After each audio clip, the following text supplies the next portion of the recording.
Hi everyone, Anthony Fantano here, the best teeth in the game, and it is time for another edition of Let's Argue, where I go on the internet and I, accept your hot takes, your unpopular opinions, your tough questions. I respond to the best ones, and we go from there. That's what we do in this segment on this channel. Let's go. Why do you think Tyler, the Creator, has not been canceled in today's cancel culture, even though earlier on in his career, he promoted themes such as rape, abuse, drugs, and violence, but he now appeals to LGBTQ and soft music fans? Do you think people will bring up receipts? A few different things. One, what we currently know as cancel culture or call-out culture, the peak of relevancy of it, which I would argue is not necessarily right now. I think it was a bit hotter of a topic a little while ago.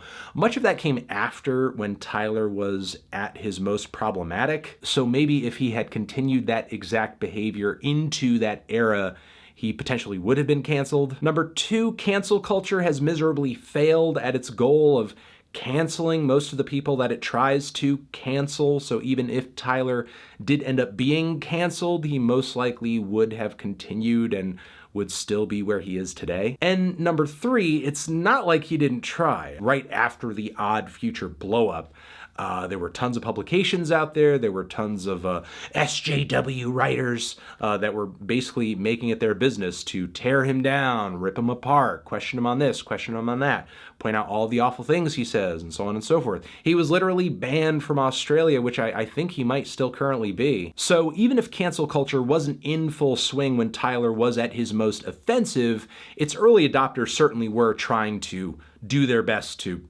cancel him. And I think you could argue that Tyler has changed quite a bit. His music, his message, his attitude since the release of Bastard, since the release of Goblin. I'm sure that certainly has something to do with it. It was apparent to me at the time and many of his fans, and maybe it became so to some of his detractors, that this edgy phase of his career wasn't coming from a place of hate or bigotry. It was obviously him lashing out in anger and in immaturity. And I think many others theorizing about what exactly Tyler's sexuality is most likely impacted this topic as well. Pearl Jam is grunge Dave Matthews Band. Another one of these.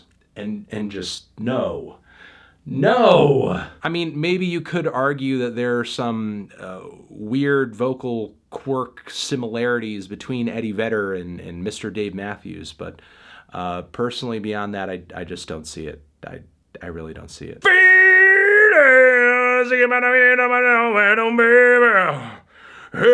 You aren't Billie Eilish's #1 fan. Well, on Twitter it says I am, and if it's on Twitter, it's gotta be true. Sorry. Kanye West is no longer an icon. No one's an icon forever, yes. There will be a point in time where Kanye is no longer relevant, believe it or not. Outside of this era of time, there's going to be a point in the future where nobody gives a shit about Kanye West. But still, having said that though, Kanye, he might have had a kind of tumultuous past couple of years in terms of PR and maybe his personal life and everything, but I think he's still an icon. He's still an innovator. He's still a one-of-a-kind and a unique artist. So, still an icon. Artists choosing not to list features on their track names is bad and hides recognition from the featured artists. I'm kind of split on this issue. For a long time, I think the feature in hip-hop has been abused just to essentially network and hype up the worth of tracks that aren't really all that good just because an artist that's really popular appears on the song. Getting rid of the whole feature credit thing at least allows the listener to go into the album or go into a track with less expectations, and they can just kind of hear the song for what it is no matter who it features. But simultaneously, there is a lot of great talent in the music industry these days that is going totally unrecognized because they may appear on a track and they actually do not get a feature credit. Like, there have been plenty of great and popular hip-hop songs that have dropped over the past several years where there might be a really talented singer on the song that makes the track what it is, but maybe their profile isn't that big, and as a result, the feature credit doesn't really land on the end of the track. I may be misremembering this, but Travis Scott's 90210 featuring Casey Hill, I remember for a second there was a limbo period where everybody was like, who is on this track? Who is singing on this song? She's actually incredibly good, and she kind of makes the cut, and yet there's not really enough credit being given to her. Maybe there's a way in the future that artists and producers can more creatively and effectively credit featured artists on a track when they do appear, something that is a bit better than just kind of throwing their name on the end of whatever song they appear on. But as of right now, I feel like it's the best practice that we have going currently, and even though in some cases it is annoying, there's really nothing more optimal at the moment, because liner note mentions are just not enough, especially in an age where people are not buying albums, they're not reading the liner notes. Mac DeMarco's new disturbing music videos for his new album do not match up with the songs on the album. Look, that's not the only thing that does not match up on the record. Like, the tunes are weak, the lyrics on a lot of tracks are weak, the instrumentation is bland and skeletal. It does not surprise me that the music videos as well can use some work. So, it's a mess. Willie the Pimp is a pretty cool rap song. Yeah,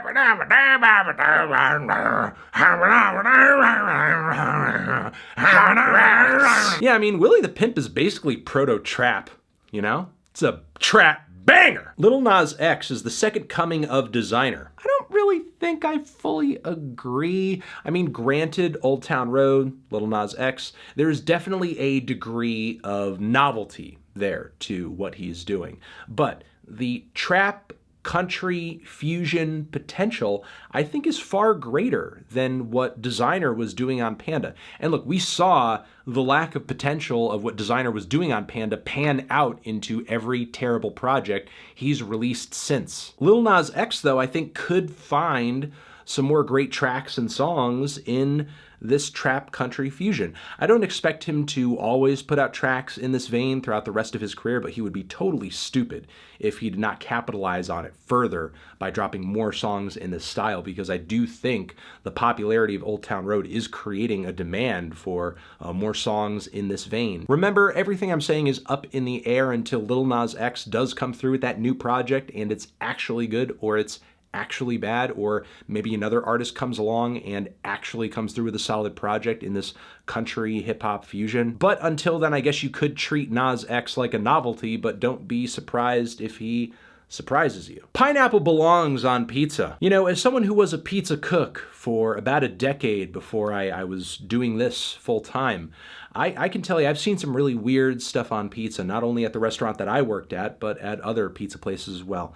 And pineapple is not even, like, I don't know, in the top 10 of weirdest things that you can put on pizza. I've never really been into pineapple pizza myself, but for the most part, I think it smells pretty good. And when I worked at my pizza place, we served quite a few pineapple pizzas. It was a popular item, popular dish. So I don't really get the pineapple pizza hate. I just don't. We should stop using anti-Nick Cave language. Instead of Stan, say you will be something's Rock of Gibraltar. It has connotations of support and makes you think of Nick Cave and has rocks. Who doesn't like rocks? You are very hopeful on this, and I love your hope. I pray we will see the day when we're all saying, hey, I Rock of Gibraltar this. But it's not going to happen. Feel the Love and Lift Yourself are basic. No, they're not. They're not basically the same song. What? If Pink Floyd didn't use the dumbass prism pic on Dark Side of the Moon, then no one would give that album a shot, because album art is important, and it's the reason no one wants to look at any other album of theirs, because they have some really ugly looking artwork pre-Dark Side of the Moon. There is a lot to be said about the power of album art. I think real fans, though, once they do get introduced to a record or an artist via a great piece of album art, they maybe try some of the other albums. I don't know. I think you could also argue that some of Pink Floyd's catchiest stuff also lands on Dark Side of the Moon, too. The accessibility of that album also most likely has to do with its popularity. People need to care more about injury reserve. I agree. And ladies and gentlemen, that has been it for this latest edition of Let's Argue. Over here next to my head is another video in the Let's Argue series that you can check out. Hit that up or the link to subscribe to the channel. Anthony Fantano, Let's Argue forever.